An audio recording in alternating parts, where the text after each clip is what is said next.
আসসালামু আলাইকুম, সবাই ভালো আছেন? মক্কার সৌন্দর্য, রাতের সৌন্দর্য দেখতে পাচ্ছেন সবাই, অসাধারণ।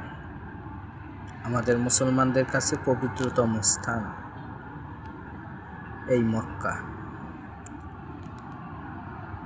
মক্কা আসলে এখানে সবার যে আসবে বা আল্লাহ পাক সবার নসিবে কিন্তু লেখে না, ঠিক আছে? আপনার টাকা পয়সা আছে, কোটি কোটি টাকা পয়সা আছে, লাখ লাখ টাকা পয়সা আছে, কিন্তু আপনি মক্কা শহরে আসতে পারতেছেন না, মদিনা আসতে পারতেছেন না, কারণ আল্লাহ আপনার জন্য এখানে লেখে নেয় আসা।